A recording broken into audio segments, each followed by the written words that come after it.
সিদ্ধান্ত নিলেন যে আপনি টেস্টে থামার সিদ্ধান্ত আর টি-20 তে হুট করে নাকি? না না, হুট করে না, এগুলো আলোচনা করেই, বিসিবির সাথে আলোচনা করে, সিলেক্টরদের সাথে, কোচ, ক্যাপ্টেন সবার সাথে আলোচনা করেই সিদ্ধান্ত নেওয়া। আর থামার আগে কি ফ্যানদের জন্য কিছু বলতে চান কিনা, যদি আপনার শেষ টেস্ট হয়ে থাকে?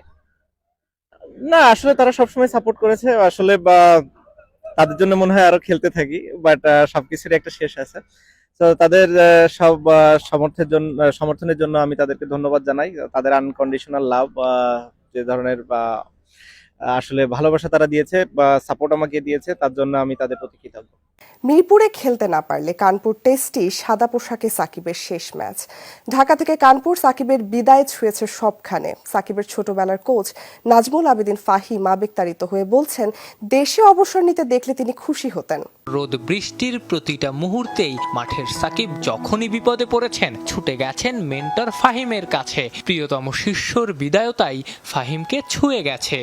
ওর কন্ট্রিবিউশন বাংলাদেশ ক্রিকেটে কি এটা আমরা সবাই জানি, কিন্তু অনেকে হয়তো সামনে স্বীকার করি না, অনেকে হয়তো অনেকভাবে জিনিসটা ব্যাখ্যা করি, কিন্তু ডিপ ইনসাইড বোধে আমরা সবাই জানি সাকিব আল হাসানের কি কন্ট্রিবিউশন আছে বাংলাদেশ ক্রিকেটে। সবার মনের মধ্যে কোনো না কোনোভাবে ও থেকে যাবে, কারোর কাছে হয়তো ইতিবাচকভাবে থাকবে, কারো কাছে। স্বাগত সান্ধ্য শাখে কিষানকে ঘরে পাঠায় যে আলো পথ, বুড়ো বটতলা পরস্পরকে ডাকে, সন্ধ্যা সেখানে জড়ো করে জনমন। সুকান্ত ভট্টাচার্যের কবিতা চিরদিনের কবিতা দুঃখের বিদায় নিয়েছেন সাকিব আল হাসানও। ভক্তরা ভুল করে বলেন, তোমাকে মনে রাখবে 22 গজেরও ঘাস, তোমায় মনে রাখবে অনন্ত আকাশ। তবে সত্যি কি তাই?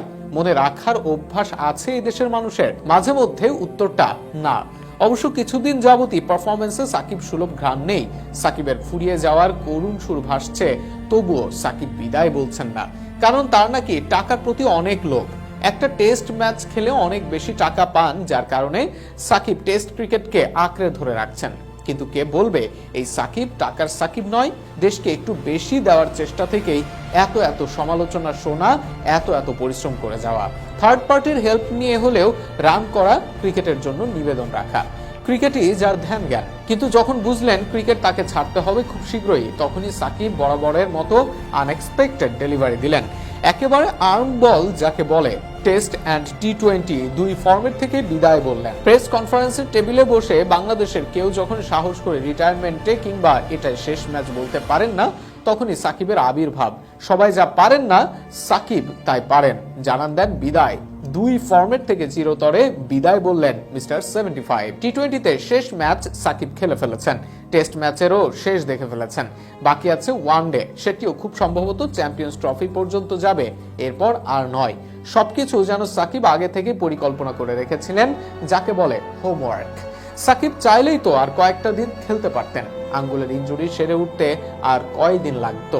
কিন্তু সাকিব চাননি এমনটা হোক।